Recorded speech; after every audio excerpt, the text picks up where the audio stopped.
We see crosses everywhere we go, on jewellery, clothing, artwork, ornaments, monuments. They're seen as a thing of beauty, even by people who have no Christian faith. There is something that is beautiful and comforting about a cross. But in Jesus' day it was anything but.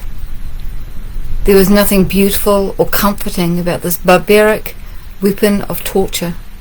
The great philosopher and politician Cicero considered crucifixion to be more gruesome than being burnt alive or decapitated. For the Romans, putting a criminal to death was not enough. It was their custom to publicly shame and humiliate the convicted. Jesus' physical torture, his carrying of the cross through the streets, the mocking, the naked crucifixion, was common practice for the Romans. And in Jesus' case, even though he was not guilty. When he was crucified, Jesus was hung naked by nails through his wrists, his weight pulled down as his arms stretched up so that his chest muscles contracted. There was no easy way to suck in even a small amount of air. With every breath, Jesus had to prop himself up with his nailed feet, his whole weight resting on the nail pierced through his feet, bones crunching with every push. He would have lost control over all his bodily functions. Insects feeding from the blood flowing from his wounds, flies buzzing around his face, attracted by the smells. Hanging in the heat of day would have brought about an unquenchable thirst. His muscles cramping, the pain from the nails in his limbs, and the previous ripping of his flesh from the whipping and the beating. His back scratching upon the wood of the cross with every breath. And as his crown of thorns dug into his skull, the blood would have been flooding into his eyes, so that he could no longer see. And all the while the soldiers mocked and abused him.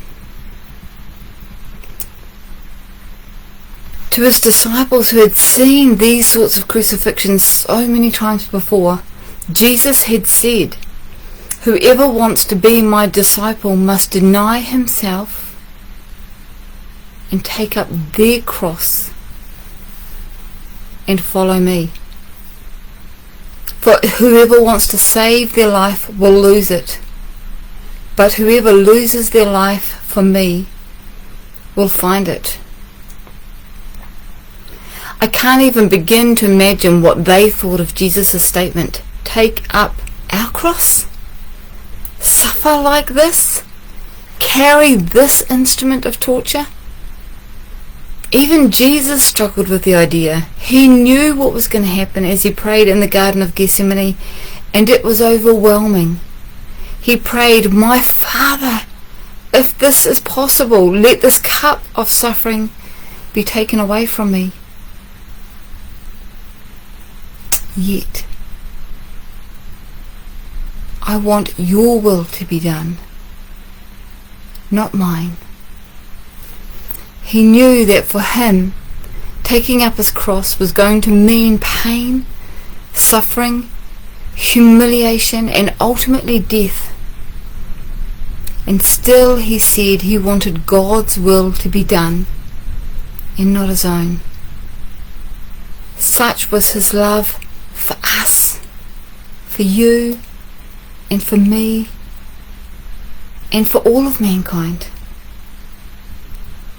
And if we were the only person left on the face of this earth, he still would have done it. He died a brutal, humiliating death. And it was our sin that held him there. The disciples who loved and followed Jesus watched him be crucified. Probably from a distance, we know that for some of them, and not really understanding what was happening. But it must have been devastating. We can reflect on Good Friday about what Christ has done, but we weren't there. We didn't see the blood. We didn't hear the screams of pain.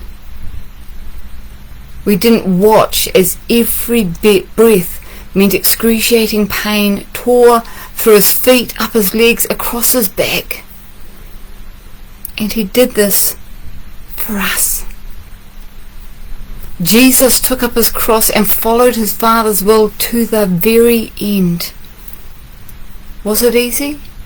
Absolutely not. But it was part of God's plan for Jesus, and the result of that cross was part of God's plan for us. On that cross, that instrument of torture, at that place called Golgotha, the hill of the skull, Jesus suffered and bled and died for us.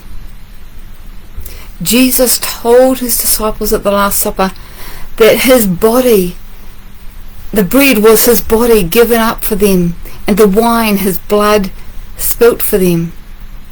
They really had no idea what that meant, but we do.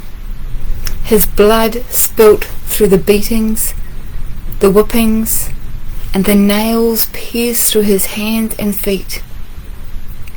His body given up to death on the cross for us.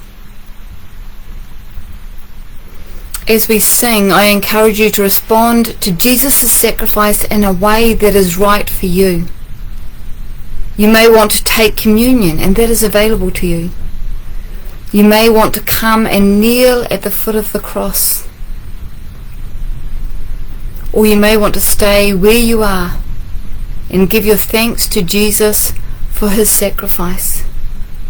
But today, on Good Friday, it is right that we acknowledge the depth of God's love that was expressed through the cross.